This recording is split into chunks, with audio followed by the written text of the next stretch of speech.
This is a very critical piece that is left out of the narrative of Montessori works for everyone. Hi everyone, welcome back to my channel. Today we're going through some Montessori FAQs, and this time we're going into some Montessori misconceptions. I'm going to do this rapid fire version because I know as parents our most limited resource is our time. Now the first misconception that really sparked this is that Montessori doesn't allow for imaginative play. And what we have to be careful with here is imaginative play versus fantasy play. So imaginative play is, for example, taking some blocks or some balls and pretending that they're fruits and vegetables, and then using some smaller pots and pans to pretend that the child is cooking. That is imaginative play, and that is completely accepted, and that is a wonderful way for your child to continue kind of practicing those skills that they are picking up when you're doing Montessori at home or if they're going to a Montessori class. Now fantasy play is what is usually going against what the Montessori principle is trying to encourage, which is sticking with reality, because up until about 6 years of age, somewhere between 3 and 6 is when children are finally able to understand the difference between what is fantasy and what is reality. So until then, if we introduce fantasy, it just might not make sense to them, or could potentially lead them to believe something is true when it is not. So if we're introducing a talking purple dog to them,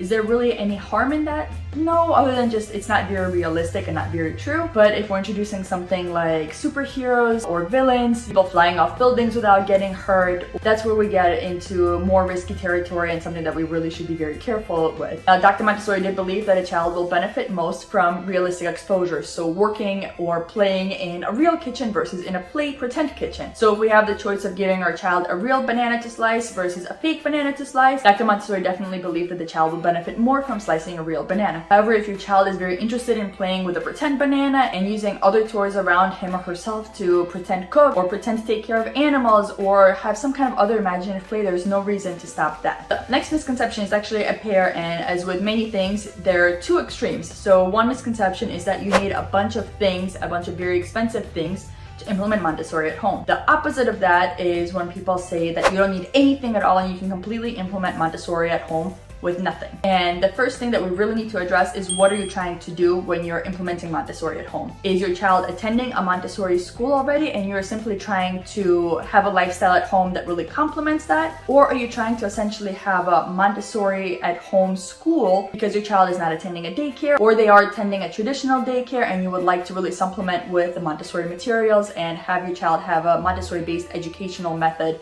at home? So if we're looking at the two extremes of you need all of these things versus you need absolutely nothing, if your child does attend a Montessori school, you are going to fall into that extreme of you don't really need anything at home. Now, will it be easier to implement Montessori at home if you've got child-sized utensils and child-sized furniture and some more child-sized appropriate things? Definitely. Are you able to make it work without having to invest anything? Absolutely. And in fact, if your child does go to a Montessori school, it is advised not to purchase any Montessori materials for your home because you want to keep that novelty for the child. So when they're going into the class, they're working with those materials, they're interested in them, they're excited to try them out, they're excited to work on that skill, and they come home and they have a chance to relax from that, because play is the child's work. So when they're working in the class, they come home and they would like a chance to relax just like we do. But it also gives them a chance to miss that material and to still have that excitement when they walk into the class to go to that material and take it out again. Now, there are going to be children who are going to be extremely drawn to a material or two, and if your child is begging you for like a movable alphabet or 100 board, do you have to absolutely say no and not purchase any Montessori materials? No, you can definitely implement one or two here and there, especially if it's something the child is really interested in, but you definitely don't need to strive to recreate the classroom at home. So in that case, what you really need to focus on at home is just creating an environment where your child is still able to practice that freedom and independence that they're fostering in the classroom, which will really look like a lot of practical life work as well as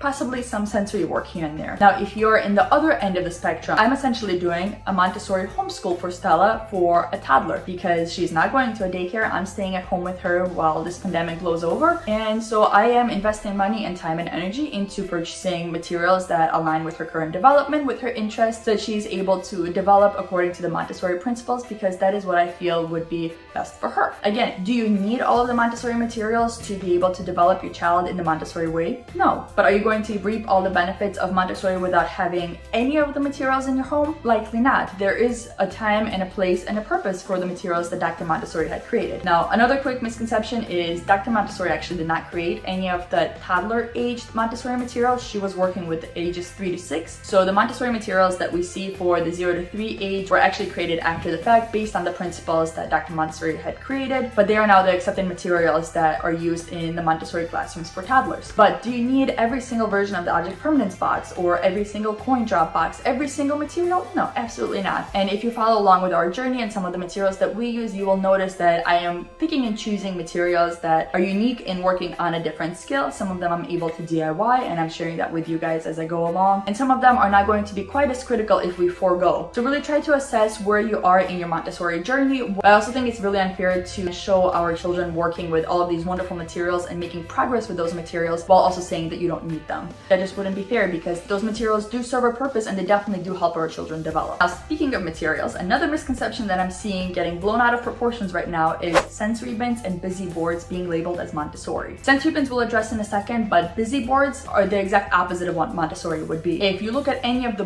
boards that Montessori actually utilizes, you will see that with everything, they're very specific. Materials work on a very specific skill. So for example, there's dressing boards. There will be one for lacing or shoe tying. The next one will be buckles, and it will simply be 2 or 3 of the same type of buckle for the child to work through. Another one might be a zipper, and it will simply be a piece of fabric with the zipper. It is not a giant board with all of these different items for the child to work on, because the child is really trying to concentrate and work on one skill. If we present to them this giant busy board, it's not even something as specific as a dressing busy board. It is simply a busy board of just about everything. Instead of isolating one specific skill that your child could be working on, instead they're being overwhelmed with all of these different things that they could be working on. This one is a lock, but this one is a zipper. It definitely gets overwhelming for the child. And again, some of them might really enjoy this experience, but for the most part, this is not really aligned with what the Montessori principle is trying to accomplish. Now, the same thing goes for sensory bins. Sensory bins can and are used in a Montessori class, but again, they're definitely a lot simpler than what we're seeing posted online these days. Just like with the busy boards, if you're doing this and your child loves it, go for it. I'm not saying you shouldn't or you can't be doing this. However, if you're doing this out of the understanding that this is purely Montessori, you have to be very careful. As with everything, Montessori, again, focuses on something very concentrated rather than all of these wonderfully beautiful, colorful, and multi-sensory bins that we see online. A true Montessori sensory bin would look like maybe a bin with some beans and 4 or 5 insects hidden in the beans with some matching cards on the side, and the child has to match whatever insects are inside to the card that is presented before them, as opposed to a beautiful picture that we can take for Instagram, but again, doesn't have one specific purpose. So whenever you're trying to find something Montessori online, rather than looking for the word Montessori, because as we know, Montessori is not trademarked, so anyone can utilize it, try to ask yourself, what is the main purpose of this material? Does it have one, or does it have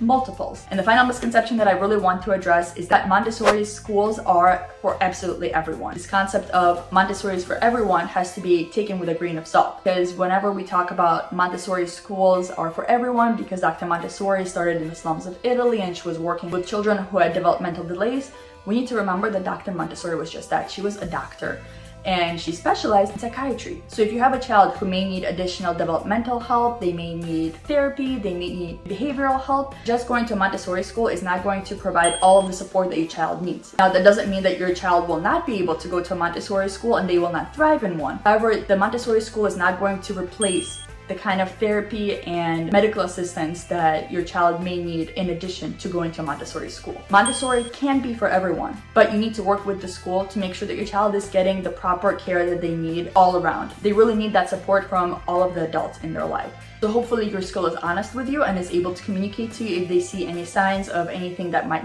require additional intervention, such as speech delays or again behavioral issues, or if your child is on the spectrum for autism, ADHD. All of those children may be able to thrive in a Montessori environment provided they have the proper care and support outside of the school. Montessori schools are able to work for a wider variety of children than traditional schools, but those children do need support outside of the school as well. I hope this cleared up some misconceptions for you. If you've got any other questions or misconceptions that you're curious about, definitely drop them down below. And until next time, I hope you stay safe.